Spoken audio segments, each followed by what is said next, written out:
퇴직 후의 하루는 생각보다 길고 또 조용합니다.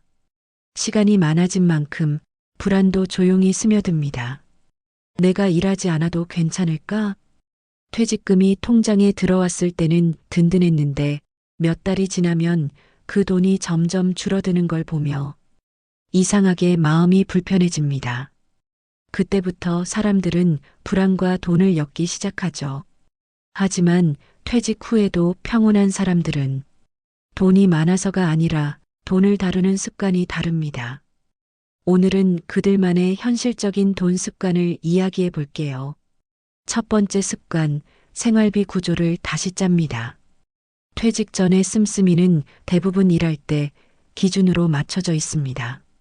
매달 월급이 들어오던 시절의 감각이 그대로 남아있죠. 그래서 수입은 줄었는데 지출은 예전처럼 나갑니다. 불안하지 않은 사람들은 여기서 생활비 구조부터 다시 세웁니다. 가장 먼저 하는 건 고정비 정리입니다. 핸드폰 요금, 보험료, 구독 서비스, 자동차 유지비, 식비, 관리비. 이 중 줄일 수 있는 항목이 반드시 있습니다. 예를 들어 둘이 사는데 식비가 70만 원이 넘는다면 한 달에 한 번만 장을 보고 냉장고 속 재료를 다 쓰는 습관을 들입니다. 잘 쓰지 않는 보험이나 중복 보장은 정리하고 의료 실비 중심으로 재정비합니다. 이 과정을 거치면 매달 고정비가 1,020만 원만 줄어도 1년이면 200만 원 이상이 남습니다. 그 돈이 마음의 여유 자금이 됩니다. 여기서 중요한 건 절약이 아닙니다. 줄여서 아끼는 것이 아니라 지금의 나에게 맞게 구조를 바꾸는 것. 퇴직 전의 소비 구조를 퇴직 후에도 그대로 유지하면 불안은 따라올 수밖에 없습니다. 반대로 구조를 바꾸면 같은 돈으로도 훨씬 안정감 있는 삶이 가능합니다. 두 번째 습관, 돈의 흐름을 숫자로 확인합니다. 퇴직 전에는 돈이 자동으로 들어왔습니다. 월급이라는 일정한 흐름이 있었기 때문이죠.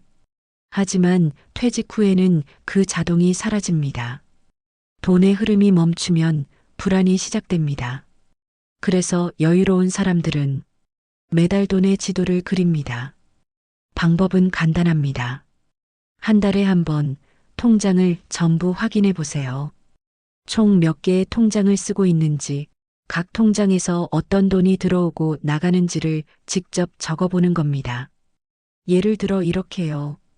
국민연금 수령 통장 1일 입금 120만 원, 생활비 통장 15일 80만 원 자동이체, 비상금 통장 200만 원 고정, 의료비 경조사비 통장 20만 원 예치. 이걸 한눈에 정리해두면 내 돈이 어디서 나가고 들어오는지가 명확해집니다. 이 단순한 확인 습관만으로도 돈에 대한 막연한 불안이 절반은 줄어듭니다.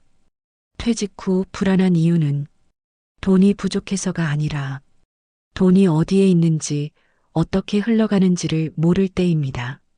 이걸 파악하면 불안 대신 확신이 생깁니다. 세 번째 습관, 돈을 혼자 책임지려 하지 않는다. 퇴직 후 가장 흔한 실수는 모든 돈 문제를 혼자 해결하려는 것입니다. 내가 벌어온 돈이니까 내가 알아서 해야지. 괜히 가족에게 부담 주면 안 되잖아. 이런 마음은 참 책임감 있어 보이지만 결국 자신을 더 고립시키는 경우가 많습니다. 불안하지 않은 사람들은 반대로 돈 이야기를 숨기지 않습니다. 배우자와 함께 가계 현황을 정리하고 자녀와는 필요한 부분만 솔직히 나눕니다. 이건 우리 노후를 위해 이렇게 준비하고 있어. 이 부분은 같이 생각해보자. 이렇게 대화를 시작하면 돈이 가족 간의 긴장감이 아니라 이해와 신뢰의 매개체가 됩니다. 특히 부부 사이에서는 공동관리 습관이 중요합니다. 퇴직 후 한쪽이 갑자기 재정 전반을 맡으면 한쪽은 불안해지고 다른 한쪽은 부담을 느낍니다. 그래서 통장 접근권을 공유하고 결정도 함께 내리는 것, 그게 평온한 가정의 기본입니다. 그리고 꼭 기억하셔야 할 게 하나 있어요. 돈 문제를 터놓는다는 건 가족에게 의존하겠다는 뜻이 아닙니다. 오히려 함께 대비하자는 책임감의 표현입니다. 퇴직 후의 돈은 혼자보다 가족과 함께 움직일 때 오래 갑니다. 네 번째 습관, 돈 공부를 멈추지 않는다.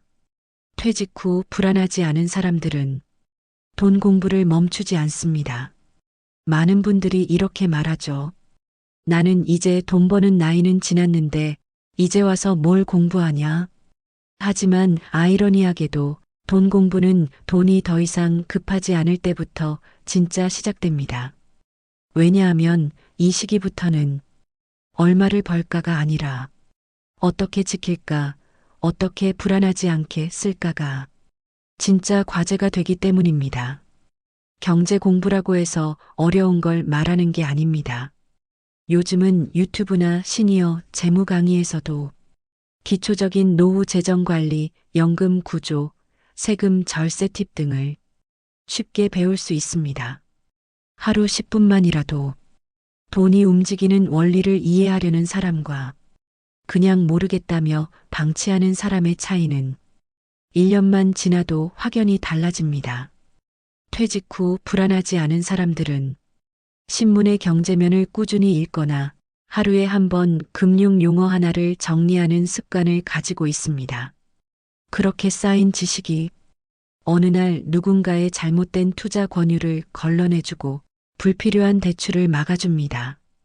이건 부자 되기 공부가 아니라 내 돈 지키기 공부입니다.